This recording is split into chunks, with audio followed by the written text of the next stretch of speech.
Visage mouillé devant la statue de Marie. Je l'ai supplié de guider ma main, afin que je ne trace pas une seule ligne qui ne lui soit agréable. Ensuite, ouvrant le Saint-Évangile, mes yeux sont tombés sur ces mots. Jésus étant monté sur une montagne, il appela à lui ceux qui lui plut. Pas ceux qui en sont dignes, mais ceux qui lui plaît. Longtemps, je me suis demandé pourquoi le bon Dieu avait des préférences. Pourquoi toutes les âmes ne recevaient pas un égal degré de grâce.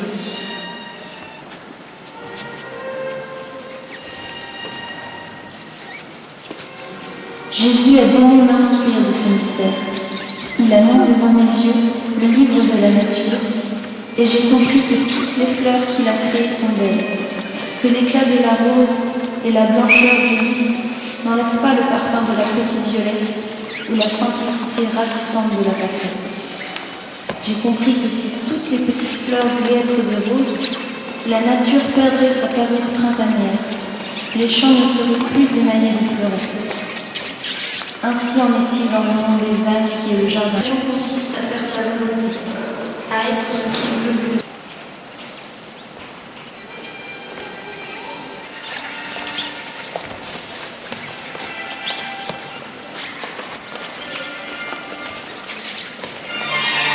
L'église Notre-Dame. Monsieur Martin est horloger, tandis que Madame Martin est responsable d'une maison de fabrication de la célèbre dentelle d'Alençon. 4. Léonie, Céline, Thérèse la dernière des 5 filles Martin.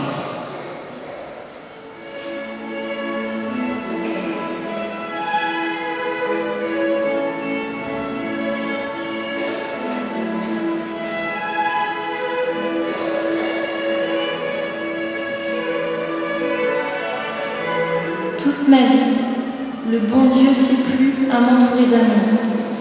Mes premiers souvenirs sont empreints des sourires et des caresses les plus tendres.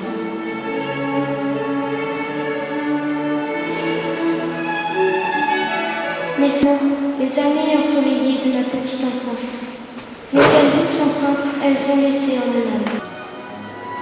À l'âge de 4 ans et demi, Thérèse perd sa maman.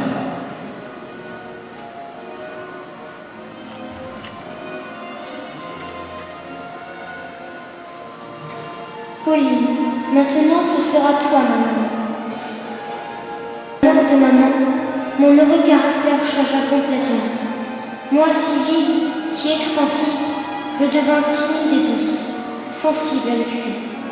Embauché pour lui donner un sou, mais ne se trouvant pas assez pauvre pour recevoir l'aumône, il me regarda en souriant tristement et refusa de prendre ce que je lui offrais. Je ne puis dire ce qui se passa dans mon cœur.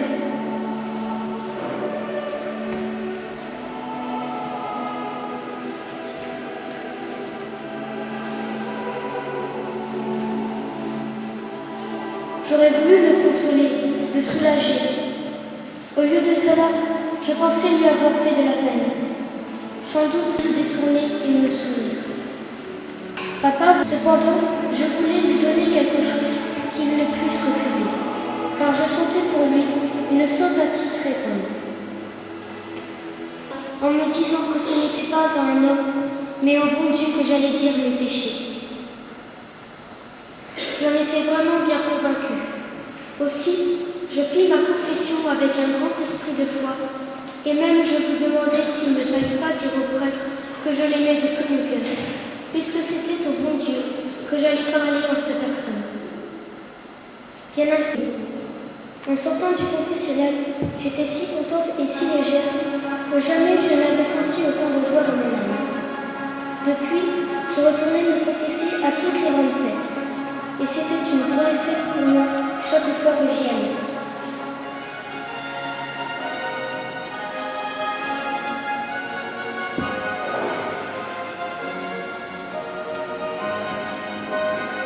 Mais avant de les y laisser tomber, je les lançai le plus haut que je pouvais, et je n'étais jamais aussi heureuse qu'en voyant mes roses effeuillées toucher l'ustensoir sacré.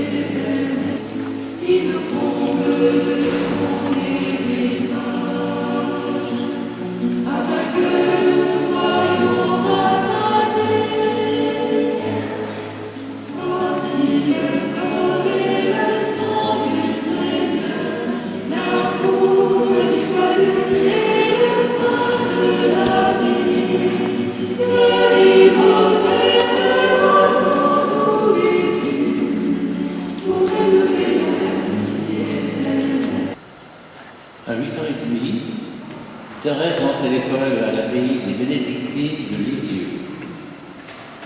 J'ai souvent entendu dire que le temps passé au pensionnat était le meilleur et le plus doux de la vie. Il n'en fut pas ainsi pour moi.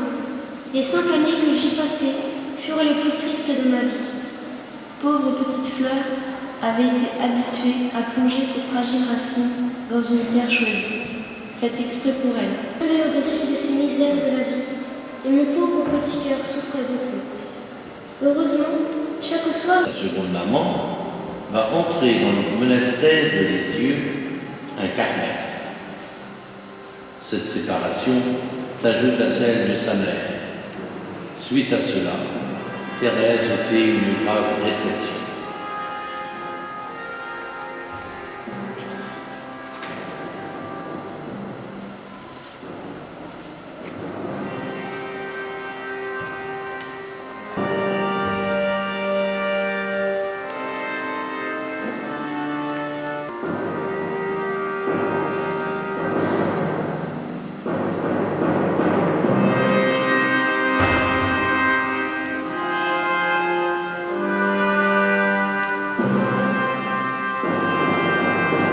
La statue de Marie.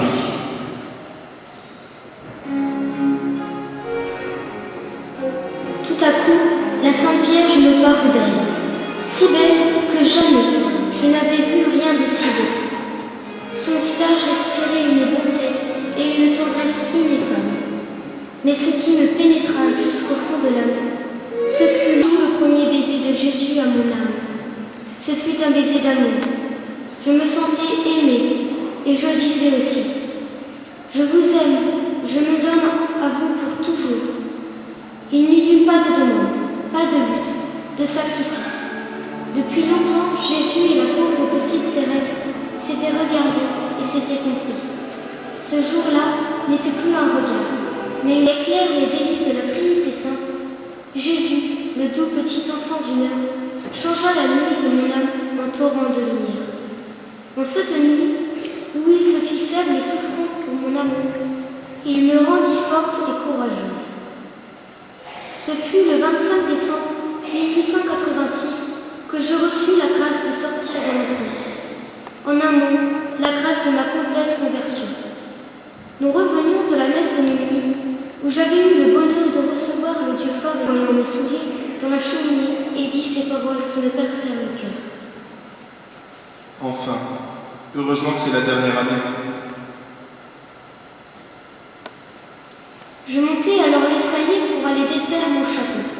Céline, connaissant ma sensibilité et voyant des larmes briller dans mes yeux, me dit de mon cœur, je pris mes souliers et les posant devant papa, je tirai joyeusement tous les objets, ayant l'air heureuse comme une reine.